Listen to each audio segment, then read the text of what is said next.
పాల తాలికలు అయితే రెడీ అయిపోయినాయండి. చాలా బాగుంటాయి. ఈ వినాయక చవితికి ఇలా చేసుకున్నామంటే సూపర్గా ఉంటుందండి. అలాగే దేవుడికి కూడా నైవేద్యం పెట్టుకోవడానికి కూడా చాలా బాగుంటుంది. హాయ్, హలో, నమస్తే. అందరూ ఎలా ఉన్నారు ఫ్రెండ్స్? బాగున్నారా? నేను కూడా చాలా బాగున్నాను. మీ అందరూ బాగోవాలని మనస్ఫూర్తిగా కోరుకుంటున్నాను.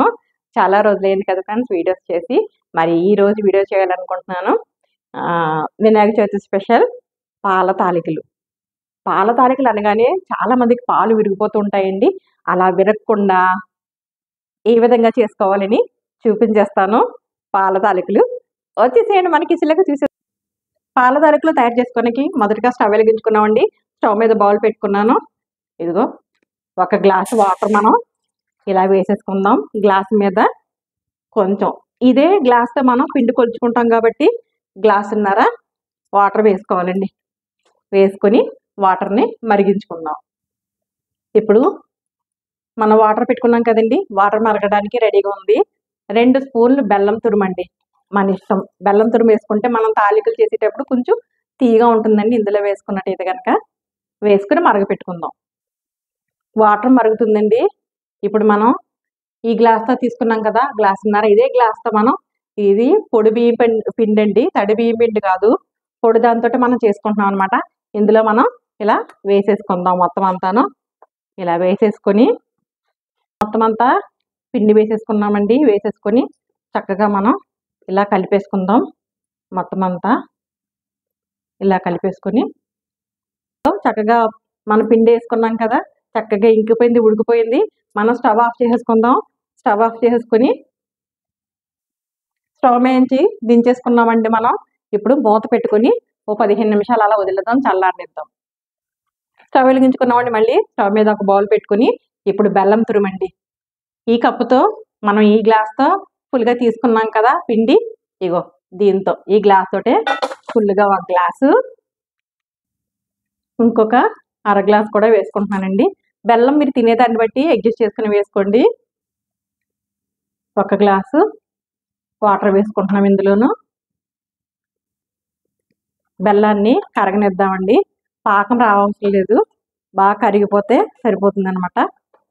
లేత పాకమే సరిపోతుంది. గులాబ్ జామ్ పాకంలో పట్టుకుంటే సరిపోతుంది. బెల్లాన్ని కరగనిద్దాం. ఇప్పుడు ఉడకపెట్టుకున్న పిండిని మనం ఇలాగా ఒక ప్లేట్లో వేసుకున్నామండి. చల్లారిపోయింది. చక్కగా దీన్ని ఇలా ముద్దలా చేసేసుకుందాం. దగ్గరికి ఇలా ముద్ద చేసేసుకున్నాం కదండి, చపాతీ ముద్దలాగా. ఇప్పుడు ఇందులో చిన్నది తీసుకొని మనం ఇలా రౌండ్గా బాల్లా చుట్టుకొని ఇలా తాలికల కింద మనం ఇలా చేసేసుకుందామండి.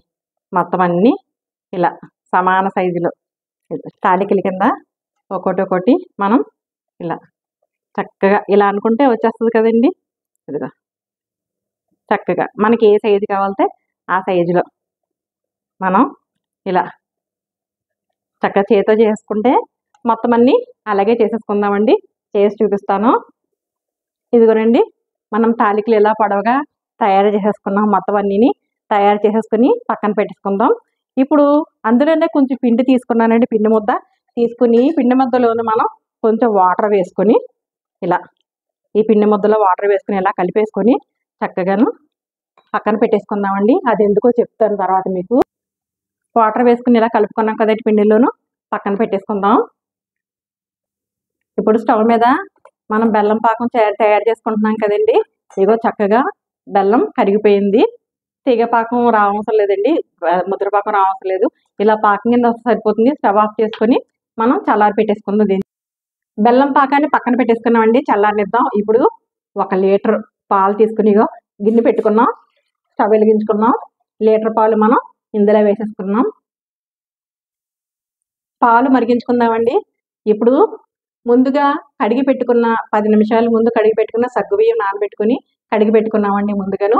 ఇవి పాలల్లో వేసేసుకుందాం. మనం సగ్గుబియ్యం వేసుకుంటే చాలా బాగుంటుంది అనమాట. మరగనిద్దామండి. పాలు మరుగుతున్నాయండి. సగ్గుబియ్యం వేసుకున్నాం కదా, సగ్గుబియ్యం కూడా చక్కగా ఉడికిపోయినాయి. ఇక ట్రాన్స్పరెంట్గా. ఈ టైంలో మనం ఏం చేయాలంటే ముందుగా చేసి పెట్టుకున్న తాలికలు ఉన్నాయి కదా, వీటిని చక్కగా ఇలా వేసేసుకుందామండి. అన్నీను ఇలా వేసేసుకుందాం. మొత్తం అన్నీ ఇలా మొత్తం అన్నీ వేసేసుకున్నామండి. తాలికలన్నీ వేసేసుకొని చక్కగా ఇలా సిమ్లో పెట్టుకుని పాల తాలికలు చక్కగా ఉడుకుతున్నాయి కదండి. ఈ టైంలో ఒక స్పూన్ యాలకుల పొడి మనం చక్కగా ఇలా వేసేసుకుందాం. వేసేసుకొని ఒక్కసారి మంచిగా ఇలా కలిపేసుకుందాం. ఇలా కలిపేసుకొని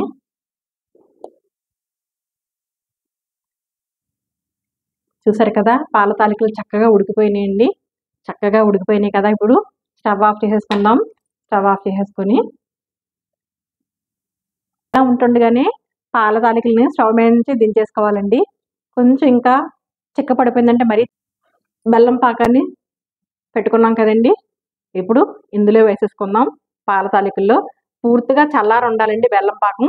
లేదంటే కనుక ఏదో ఒకటి పాల తాలికలన్నా చల్లగా ఉండాలి, లేదంటే బెల్లం పాకం అన్నా చల్లగా ఉండాలి. మొత్తం అంతా బెల్లం పాకాన్ని మనం ఇందులో వేసేసుకుందాం. బెల్లం పాకాన్ని ఇలా వడకట్టుకోవడం మూలంగా ఏమన్నా బెల్లంలో నలకలు ఉంటే కనుక వచ్చేస్తాయండి. డస్ట్ అది ఏమన్నా ఉంటే బెల్లం వేసుకొని కలుపుకున్నామండి. ఇప్పుడు చల్లగా అయిపోతాయి, కొద్దిగా గట్టిగా అయిపోతుంది దగ్గరికి. ఇప్పుడు ముందుగా వేయించి పెట్టుకున్న జీడిపప్పులు, కొబ్బరి అన్నీ ఉన్నాయి కదా, అవి కూడా మనం ఇందులో వేసేసుకుంటే వినాయక చవితి స్పెషల్ పాల తాలికలు అయితే రెడీ అయిపోయినాయండి. పాల తాలికలు అయితే రెడీ అయిపోయినాయండి. చాలా బాగుంటాయి. ఈ వినాయక చవితికి ఎలా చేసుకున్నామంటే సూపర్గా ఉంటుందండి. అలాగే దేవుడికి కూడా నైవేద్యం పెట్టుకోవడానికి కూడా చాలా బాగుంటుంది. కొంచెం వేడిగా ఉంది కాబట్టి అండి, చల్లారితే దగ్గరికి అయిపోతుంది అనమాట.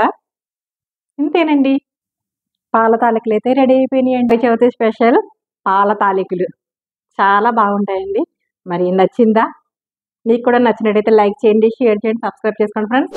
పక్కనున్న బెల్ సింబల్ టచ్ చేయండి, ఆల్ అని వస్తుంది.